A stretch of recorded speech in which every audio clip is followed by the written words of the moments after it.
Once upon a time, in a village far, far away, the elderly owner of the local flour mill became ill, and after a short while, he died. Unfortunately for his 3 sons, the miller's business had not been doing well, and he left behind a very small inheritance. In fact, his total estate amounted to just 3 items, and these he willed to his sons according to their ages. The eldest son received the mill itself. The second oldest boy was given a hard-working donkey. And the youngest son, Max, was left the family cat. What? That is correct. I'm afraid that's all your father was able to pass on to you. Huh? You mean I am to be left without a penny to my name? It would seem so. The language of your father's will is quite specific. I leave to my youngest son our beloved tomcat, who has distinguished himself in his single-minded pursuit and capture of mice. It's better than nothing. You might as well give up. I'm bound to catch you sooner or later. Ha! How am I supposed to make a living? I see. You think you can escape me, do you? It appears as though your inheritance is living up to his reputation most enthusiastically. Stop making so much noise.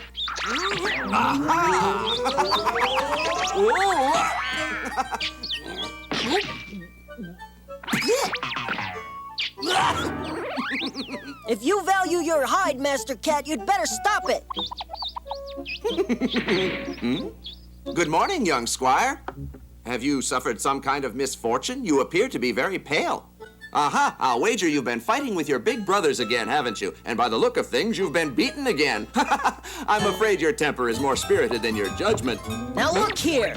Don't provoke me any further. I'm in no mood to be mocked by the likes of you. I beg your pardon. Am I somehow the cause of your foul mood? More than you can imagine. The terms of my father's will were made known today, and my inheritance is you. Just me? Yes. My brothers received everything of any value. Don't despair. Your father was a man of uncommon wisdom. How so? Because he left me to be cared for by the one person in this household who has shown me any affection. And that is you.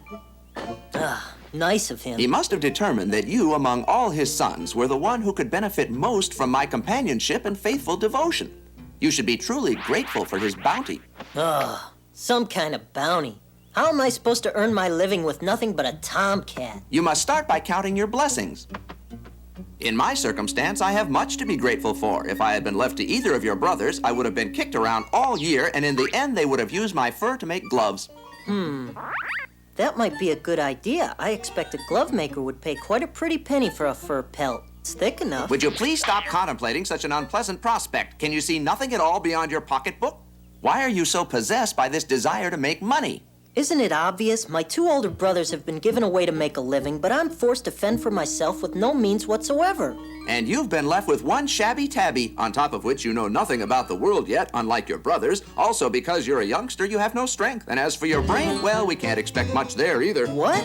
Perfectly understandable. The answer to your problems can be found in the village.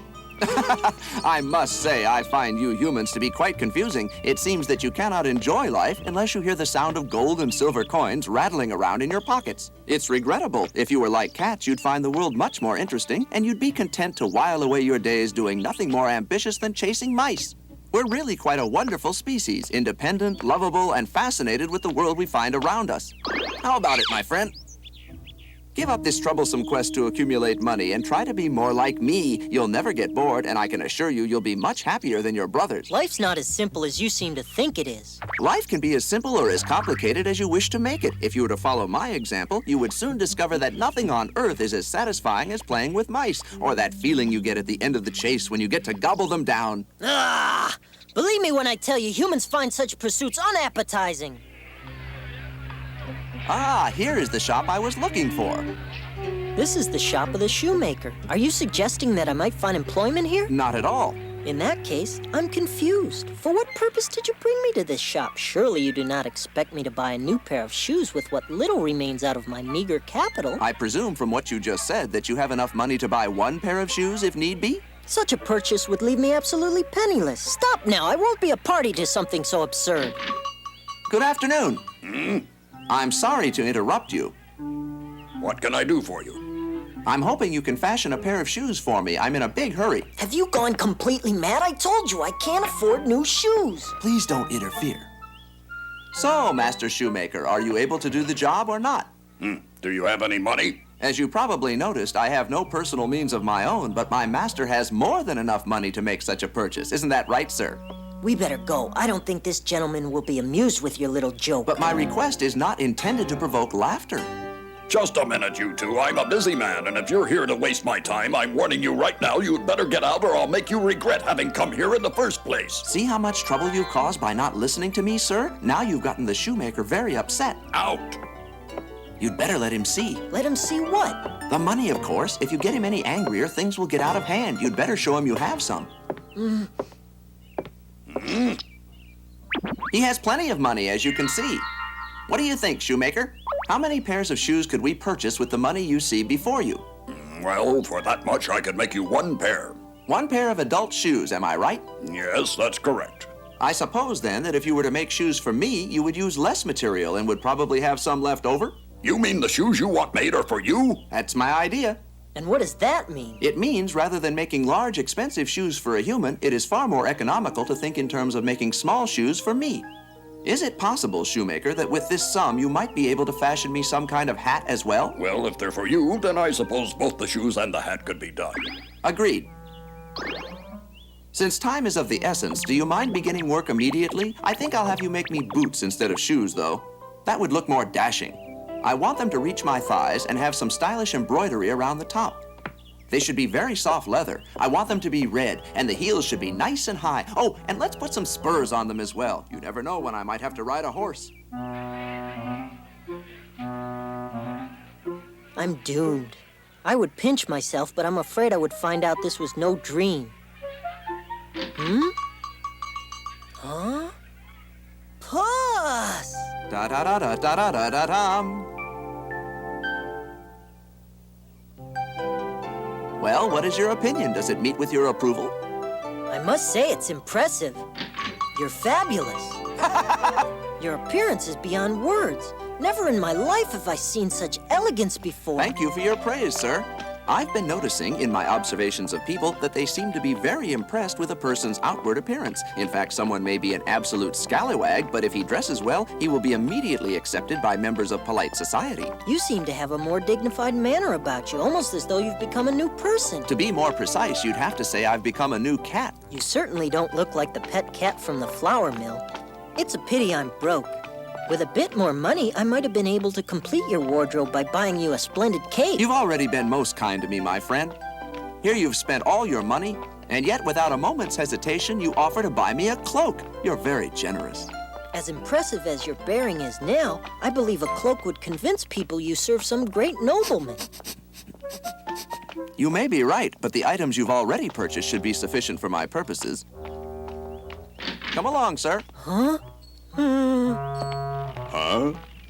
Innkeeper? Yes, can I help you? I'm a bit hungry. Could you possibly prepare a meal for me? Yes, I'd be honored. Meat dishes, fish dishes, or anything else you'd prefer. I'll let you pick the menu. What mischief are you up to? Nothing. I'm simply planning to have a meal.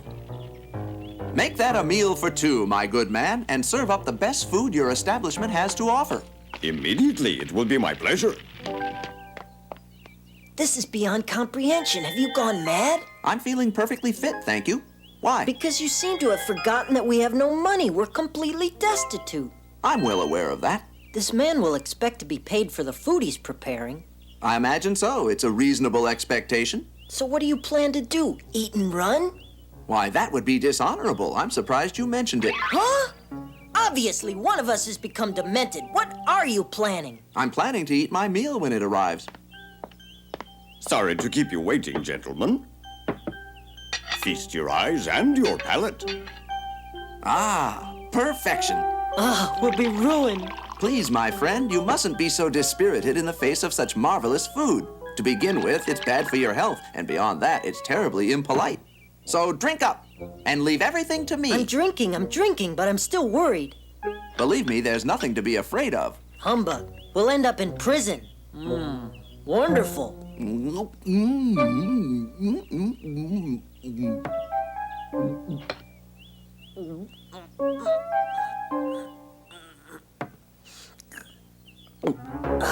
Last meal. My masterpiece.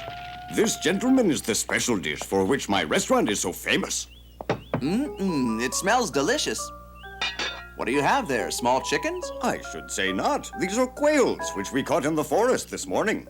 Quails? Take my word for it, these birds are something of a delicacy because they're so difficult to catch. Why, I've heard that the king himself has been unable to find them, and believe me, His Majesty loves his quails.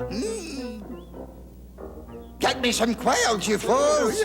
I've been saying for weeks that I want to eat a dish of plump quails, and you can't provide me with a single one. I'm certain we'll find some tomorrow. That's the same thing you said yesterday. The very mention of quails sets my stomach to rumbling and my mouth to watering with anticipation. There must be some in my kingdom. Is there nobody smart enough to find them?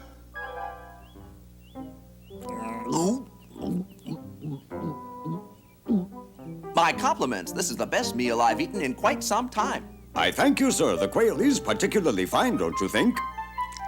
I'm not surprised the king finds it so appetizing. More than appetizing, sir. It's his favorite dish.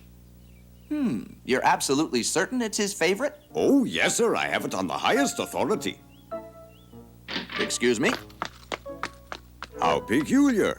I presume he'll be coming back shortly to pay for both your meals? The miller's cat had been struck by a brilliant idea and immediately set about to put his plan into motion. Borrowing a sack and a little wheat from the innkeeper, he excused himself and raced away into the forest in search of quail. The miller's son, meanwhile, was left behind to face the wrath of the innkeeper should the cat fail to return. It was an uncomfortable situation and did little to improve his appetite.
I'm exhausted.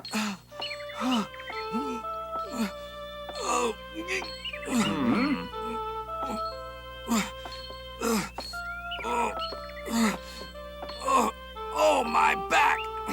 It's too much. I won't be able to make it. I suppose it's sheer folly to expect anyone to help me with my burden. Far easier to stand around and watch people work than to offer them assistance. Hold on just a moment. Hey, guard! By what right do you presume to stop me and damage my parcel like this? I have a good mind to complain to your superiors. I'll pass your message along. In the meantime, since you have no business being here, I suggest you turn and be gone. I doubt if you even know where you are.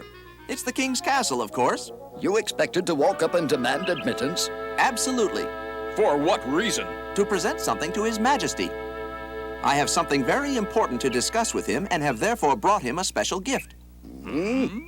Now, having explained myself, would you mind opening the gate? My time is somewhat limited. Tell me what you find so humorous. You have something important to discuss with the king personally?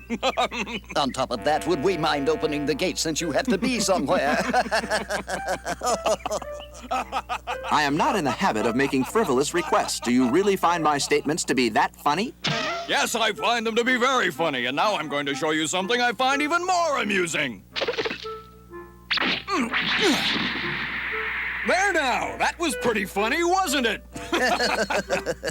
I'm afraid your special gift to the king has fallen over the bridge. Mind that you don't fall over the edge yourself, Master Cat. You might end up like your bag. It's apparent you have no curiosity about the contents of that bag, do you? I couldn't be less interested. And I feel the same. That's unfortunate. In short order, I predict you both will change your attitude. Just where might you be going? I'm going to see the king to report on what has just happened. Truly, and what do you intend to tell him? I'll explain that I was attempting to deliver a gift of His Majesty's favorite food, a bag of fresh quails. What was that? I'll further relate that his gate sentries committed the unbelievable act of throwing them off the bridge into the valley below. You mean you had quails there inside that beat-up old bag? As many as 30 quails, actually, all of them quite plump and ready to cook. Since it's been some time since His Majesty has been able to partake of his favorite dish, I'm sure he would become most upset upon hearing about the loss of such a collection of quality birds. Then, I suppose, just as you threw the quails over the bridge, you too would be thrown over the bridge as well. No, calm down here! You're lying about the contents of that bag. We'll soon find out whether or not I'm telling the truth. If the king even suspects that his beloved quail are lying at the bottom of the valley, he is certain to become aroused. I should think his next step would be to send someone down to retrieve that bag, and if I am found to be lying, I shall be put in prison. If the bag does contain quails, however, you two are in great peril. Say, have mercy, Master Cat. Were there quails inside that old bag? You've become curious? If you're so worried, wouldn't it be a good idea to climb down and look? After all, my friends, your lives do depend upon it. Just tell me if there were quails inside that bag or not. It's possible. What? Am I mistaken? I thought you said you couldn't be less interested. You scoundrel! Well, goodbye for now. I'm off to speak to the king. Just a moment, please! I've changed my mind about that sack, good sir. I'm willing to go down and get it for you. Just don't leave yet! Get going! Now! Both of you bring it up. Yes, sir! Get down there before I lose my patience. Quickly! Quickly! You're much too slow. I can't wait around here all day. Oh, quails. Delightful. Who's responsible for this wonderful gift? I am, Your Majesty. Bless my soul. There must be more than 20 quail in there. How marvelous, and they feel particularly plump. Forgive me, sir, but your face is unfamiliar to me. I wonder if you might be in the service of some well-known family. I am the messenger of Count Friedrich Sauerkraut von Heineken, Your Majesty, and the Count has ordered me to convey the immeasurable happiness he feels at having the opportunity to grace the royal table with this special gift. Should you find these quails to your liking, he will be most gratified. Your master has left a most favorable impression. Bring me my cook. In response, then, would you convey to your master my earnest gratitude for his benevolence? You are most kind, Your Majesty. When I make your words known to the Count, I am sure he will be filled with emotion and will once again order me to appear at the castle to present you with yet more quails. Remarkable. I am most overjoyed. Please express my appreciation to your master in advance. Where is that confounded cook? Fire up the kettles. You've been of great assistance, sir. We'll make it a point to come back again someday. You can be assured that I'll be looking forward to that visit. Good fortune to you, Master Cat. Thanks to you, I have not only been able to eat enough to fill myself up for the first time in my life, but I have also been able to make some money in the bargain. You constantly astound me. You seem to be in some difficulty. Would a carriage be helpful? No, thank you. It would be a waste to squander our money on such a luxury. Don't worry about the expense, my friend. In fact, we'll have to spend most of the money before long just to prepare you to assume your new role as a rich nobleman. What nobleman? His Majesty was curious about the identity of his benefactor, and in order to preserve appearances, I explained to him that you were the Count von Heineken. Wait! Let me be sure I understand you properly. You described me to the king as the Count von something or other? His Majesty wanted to thank you for the quails and suggested I present you to him at the earliest opportunity. No, you must have taken leave of your senses. I can't do something like that. If I was to deceive the king, I could be beheaded. Don't panic. I have a plan. Please leave everything to me. I'm supposed to leave everything to you? What madness is this? I'm the youngest son of a poor miller. If I stood on my head, I still wouldn't appear to be a count. You'll just have to try. I've sworn an oath to the king. What? There was very little choice. He wouldn't let me leave until I promised to bring you to the castle so he could thank you in person. I'll surely end up in prison. What could be worse? He asked for more quails. Ah, I can already feel the headsman's axe. The cat had a difficult time convincing Max to go along with his plan. Will you stop pushing? I don't want to go. Now, don't worry. Just leave it to me. I've learned a bitter lesson leaving things to you. It's a surefire way of landing myself in serious trouble. The king has been saying how much he wants to meet you, my friend. If you were to miss this opportunity for a successful future, surely you would be very, very sorry. But how can I pretend to be a count when I'm dressed like this? He'll see through me in a moment, and he'd probably want to have me beheaded on the spot. Do you actually think that I could make such an obvious mistake as that? I've ordered an entire wardrobe of beautiful new clothes for you from the town tailor, and they'll be finished today. What about my lack of education? I don't know all those fancy words that royalty uses. Trust me, please. It's going to be all right. All you have to do is remember the new name I gave you. Remember what? Your new name. What is my new name? Pay attention now. Count Friedrich Sauerkraut von Heineken. That is your new name. How will I remember? Must it be so very long? Look, why don't we just forget the whole thing? I'm not that interested in meeting the king and having a successful career. The simple fact of the matter is that I'm more than satisfied with the money that you have received and brought back from the king.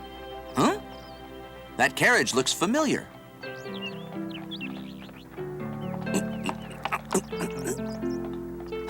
Why, that is the carriage of the king. What? This is something of a surprise. I wonder what he's doing away from the castle. I remember now. The princess, the monarch's darling young daughter, has been begging her father to take her for a ride and spend the day on an outing with her alone. Just our luck. He must have chosen this to be the day. Meaning there is no point in going to the castle because the king won't be there. I fear I have failed you. I appreciate the failure. A big fuss over nothing. I am so relieved. Even when I think about meeting the king, I get giant butterflies in my stomach. I'm sure that if he spoke to me, my eyes would go blurry and I would definitely faint. My feeling is that today, I nearly lost my head. Look, the king's carriage is coming this way. I'm going to hide while I still can. This poses a problem. He's practically upon us. What are we going to do about it? Don't panic, I'm thinking. The trouble is, you're not dressed to look like a count. I smell real trouble. Oh, don't be so negative. As a veteran problem solver, it has been my experience that where there is a will, there is definitely a way, my good fellow. I'm leaving now. Come back here. If you leave now, you'll spoil all the plans I've made for you. If you want to move ahead in this world, you have to face up to its challenges. Buck up. There is nothing to fear. I know it looks hopeless, but remember, nothing ventured, nothing gained. I hate you. I'm getting away from you forever. Don't come near me. Don't speak. From this day forward, I don't know. You tripped me up. You tripped me up on purpose. Trust me, I know what I'm doing. It's all a part of my plan. Huh? Is that not the tailor, the master cat with the long boots? He's stopping just as I hoped he would. Ah, hello, Your Majesty. A terrible thing has happened here. I regret that you are a witness to this incident, noble sire. What happened to you? It appears you were bathing with a friend. The plan is working. His Majesty is reacting just as I foresaw. The reason my companion is hiding is because he's embarrassed, sire. You see, it's like this. That young man sitting in the water is none other than my very own master, Count Friedrich Sauerkraut von Heineken. Oh!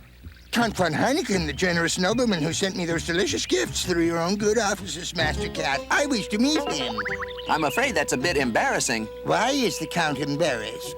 Well, because he's naked, Your Majesty. Huh? You mean Completely. He was set upon by robbers and they stole all of his clothes. robbers? Yes. And to make matters even worse, the Count had filled his carriage to the bursting with expensive presents, for he had planned to request an audience this very morning with you, sire. And that's not all. Those presents included gifts for the princess, necklaces and bracelets and rings. But just when he arrived at this spot here, well, sire... At that moment, the robbers stripped him of everything? Yes. He bravely drew out his sword and tried to do battle with them, but of course he was outnumbered. By the time I arrived, he was, as you say, stripped of everything. There is one way that I can help. Yeoman, Yes, sire? return to the castle and fetch the Count some suitable clothes before he catches his death of cold. And be sure to tell the royal tailor to choose the very best quality. Yes, sire. Everything is going even better than I hoped. You just have to be patient, Max. How could you? I'll strangle you to death. Obviously, you've gained the king's sympathy. I wouldn't be surprised if he invited us to join him and the princess on their outing. There's no way I will do it. I would rather sit here and freeze to death of pneumonia, Master. Now stop whining. With any luck at all, the princess might take a liking to you, and then your fortune would be made.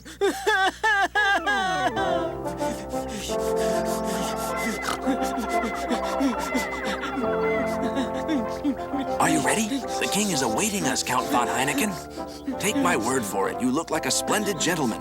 Be sure to say a gracious thank you to the king. That shaky voice will hide your true identity. Perfect. I'm not a bit surprised. I was the... I want to... I'll translate for the Count, Your Majesty. Due to the ice-cold water of the river, both his mouth and tongue have frozen up. What he was attempting to convey was to thank Your Majesty for your generosity and express his deep regret over his inability to speak for himself. It is truly I who am the regretful one. I feel it is I who is indirectly the cause of it. No. I wish to make amends for the grievous harm I have inadvertently brought upon you. What can I do? Sire, the Count says you are in no way to blame. There was nothing you could do to prevent this crime. He has the exquisite manners of a true gentleman. I am sure that we can make room for 2 more here in the carriage. Daughter, next to yourself, make a seat for the Count. I would be happy to make room for such a hero, Father. There you are. Climb aboard, Count. The Count is reluctant to impose upon Your Majesty's generosity, but under the circumstances, he has very little choice. But what... I'll translate. Count Friedrich Sauerkraut von Heineken is happy to accept Your Majesty's gracious offer. Your Majesty, I... This way, Count. Here we go. Is it far from here, the Count's mansion? I would very much like to know. Sire? I said the Count's mansion. Where is it located? You want to know where the Count's mansion is? Is that it? Of course. Just lead the way. I don't understand. I will take the Count back to his mansion, so just lead the way there. Oh, well, the Count was under the impression that you planned to devote this day to the princess. Yes, you're right. But there's been a change in my plan. That is to say, a change in our plan. For the princess and I have decided to take the Count back to the mansion instead. The princess has the opinion that a mansion belonging to the Count must certainly be a splendid one, and she looks forward to seeing it. So it's settled. Climb aboard and we'll be on our way. Into the carriage. A dead Oh, dear, faint. what happened to him? It's nothing for you to be concerned about, sire. The reason the Count fainted was he couldn't believe his good luck, for he wanted so much for you to visit his castle. He was so overcome with joy, he simply fell unconscious. On a horse borrowed from one of the king's men, Master Cat galloped as fast as the steed would go. Before long, he had put a safe distance between himself and the king's carriage. Truly, he went off in a great hurry. He must be miles ahead. Very strange. He probably wants to get back to the Count's castle ahead of us, to prepare a warm welcome fit for a king and a princess. Oh, my. He is very clever cat. I must say that you are the owner of a most enviable servant. I'm just lucky, I guess. As far as Max was concerned, the royal carriage was his cage, and he was a hapless bird whose doom was at hand. The cat's mission was to find the non-existent mansion of the Count. I know curiosity killed the cat, but may I ask you a question? Yes, what is it? Where are we going in such a terrible hurry? I only wish I knew. You don't know? I just want to put as much distance as possible between us and the king's carriage. Well, from the way you handled those reins, I can tell you're not an experienced rider. I'm tired. Sorry about that, horse. I guess there's no reason to be in such a hurry, especially when I have no idea where we're going yet. Without a destination, it doesn't make any difference what road we take, so I suggest we go no further on this one. Oh, why don't you want to continue on this road? Why? Because of that horrible stench in the air? Yes, I wonder what on earth that odor is. I see the peasants are reaping, not sowing, so it couldn't be fertilizer. There must be an evil spirit living close by. Human beings can't smell it because their noses are not nearly as sensitive as those of us in the animal kingdom, but my horse sense tells me that you and I are drawing ever closer to the source of that smell. Good day to you, farm workers. I admire your diligence, and I must say, as wheat fields go, these are particularly splendid. Goodness, they certainly do stretch far and wide, don't they? Can I inquire of you as to who the owner of these fields might be? These fields all belong to the great sorcerer. What? These people are all under the sorcerer's power and serve him. And unless I miss my guess, his castle has got to be somewhere very near here. Look, there it is up there. It's a very beautiful castle, isn't it? Most impressive. Attention! I'm about to make a very important announcement. Shortly, the carriage of the king will make its passage through here, and at that time, if the king happens to ask whose wheat fields these are, you are to reply that they belong to Count Friedrich Sauerkraut von Heineken. I wonder who that unusual creature is. First cat I've ever seen wearing long boots. I'm giving you these orders in the name of the sorcerer, and if you don't follow my instructions exactly, you'll risk being eaten alive. Do you understand me? All right, let's get out of here. You're crazy. To the castle! All right, but you're the one who's going to get eaten alive by the evil sorcerer. There's more than one way to skin a sorcerer. To the castle! Giddy up! I wonder if he was really sent here by the sorcerer. I don't know, but I'm not taking any chances on being eaten alive. Master Cat and his trusty steed raced toward the castle, and the king and his entourage arrived at the golden fields of wheat. These are rather splendid wheat fields. I wonder to whom they belong. I don't know, Father, but perhaps Count von Heineken knows whose property they are. No, Your Majesty, I don't know anything at all about them, really. Rather than asking the Count, it might be wiser to ask the people who work here. Sir, would you mind telling me who owns these wheat fields? Your Highness, all that you see is the property of the Count. Huh? Are you out of your mind? I speak the truth, I swear it. As far as the eye can see, every square mile is the property of the Count. Huh? I must say, it amuses me. Really, his own wheat fields and a peasant has to tell him. Probably it's because the Count has so much property that it's impossible to remember the full extent of his holdings, Father. His paw prints are all over this. Somehow he managed to do it to me again. What am I going to do? The horse refused to continue further, leaving the Master Cat on foot. With determined strides, he approached the castle. Inside, the sorcerer snatched a flame from the fire. He held it in his hands, released it, and the flame became a beautiful dancing girl.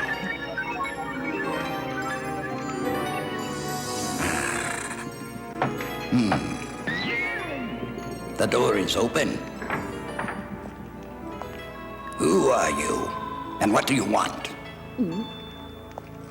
I am merely a simple cat, great sorcerer, here to humble myself before your magnificence. And if I may be so bold, mighty one, I have a small request to beg of you. Yes, what is it? I have seen all sorts of magic performed by a great many magicians, but I have yet to see sorcery so frightening that my very body and soul become paralyzed. I have traveled a great distance, for I have heard that you are the only one in the world capable of such sorcery. Are you aware of what my fees are? The price of witnessing such sorcery could cost you each and every one of your 9 lives. Naturally, I value all my 9 lives, sorcerer, but I must see it whatever the cost. I believe you mean what you say. You really would give up your 9 lives, wouldn't you? Does that mean I will be allowed to see such sorcery that will make my hair stand on end? My sorcery in exchange for your life. And you will keep your solemn word if you know what's good for you. Of course, sir. After all, my word is my bond, as they say. All I ask is that you show me something that will make me faint. That's very clever, but not really terrifying. I sense a certain disrespect for my sorcery. No, it's just that I expected something more. 9 lives must be worth a bit more than that. I can read your true thoughts in your sneaky eyes. You have no intention of keeping your bargain. As you can see, I can change forms right in front of you. What do you think I resemble now? If I'm not mistaken, you look a great deal like the king of the jungle. I am the king of the jungle, a real live lion with a mouthful of sharp lion's teeth. Just look at these. Very impressive, sir, but I have seen other magicians do just as well. And now I'm going to have you for my supper. Oh, please, magnificent one, let's not be hasty. It's no great achievement for a large lion to eat one small cat. Are you telling me that this is the full extent of your powers? I mean, after all... Wait! Ooh, is this what you call sorcery? Well, I don't. It's beneath you. All right, I confess that's pretty good, Mighty One. Very good, in fact. All right, I'm impressed with your powers, I admit it. The time has come for you to pay. Prepare to give up all 9 lives, little cat. Oh, please, let me keep just one. Wait a minute! Obviously, your reputation is well-deserved. You are truly the greatest sorcerer in the world. I confess that you have succeeded in paralyzing me with fear, oh mighty sorcerer. Ooh. If you think your words will make me pity you, you are very much mistaken. He who owes must pay. Oh, to come here at all was foolish. I don't know whether you're more frightening as a lion or in your natural form as a sorcerer. Either way, you scare the boots off me. I'm a cat condemned to death, and when you're a cat condemned to death, you're supposed to be granted one last wish. You have proved your ability to turn yourself into a huge and frightening beast, but are you able to do the opposite and turn yourself into something very small as well? That's my last request. You really were impressed by my magic, weren't you? Perhaps I will grant your wish. In all humility, it would make me a happy cat if I knew that this was the last thing I was going to see in my entire life. Now that's not asking too much, is it? Hardly an outrageous request, it seems to me. Huh? Where are you? Where are you hiding, sorcerer? I'm right down here. How could something that was so huge and ferocious become so teeny-weeny? It's easy. No, you mean that you're a rodent? Now I guess I've seen just about everything. No, you can't be that little mouse. It's me, all right. I could become even smaller if you want. I could become a little bug or even as tiny as a flea. So it really is you? No, if you were to become any smaller, then I wouldn't be able to see you. Please do stay as you are. I rather like you this way. There's a game called Cat and Mouse that's one of my old favorites, and I'd very much like to play it with you. I still can't get over the fact that you and the lion are one and the same. You may be tired of hearing me say it, but you really are the greatest sorcerer in the whole world. And just think, if I hadn't been looking for a castle that I could pretend belonged to the so-called Count, why then probably you and I would never have met. When I think of what I would have missed not meeting the greatest sorcerer in the whole world. Your eyes. Oh, my powers are nothing compared to yours and nothing to worry about. I'm just practicing the look we cats use when we play cat and mouse. Your eyes are paralyzing. And when you're paralyzed, you cannot return to your original form, can you? Remember when you were the lion and said you were going to eat me alive? I didn't mean it, really. Let me return to my body, please. Oh, please, let me go. Oh, no, Mr. Cat, please put me down. Right down my gullet. Not even the world's greatest sorcerer can beat a smart cat at his own game. No. And so the cat rid the land of the evil sorcerer once and for all. The spell was lifted from the castle, and it again became the beautiful place it had been before. A castle suitable for a count and certain to impress the king. I don't believe it. He's actually found me a castle. Ahoy! I'm glad to see you made it home. Ahoy! We're here! My sincere congratulations for a job well done! Max's friendship with the princess blossomed into love, and they were married. For his cunning and wisdom, the king made Puss in Boots his prime minister. Forevermore, the people of the realm would tell stories and sing songs in praise of their beloved Puss in Boots.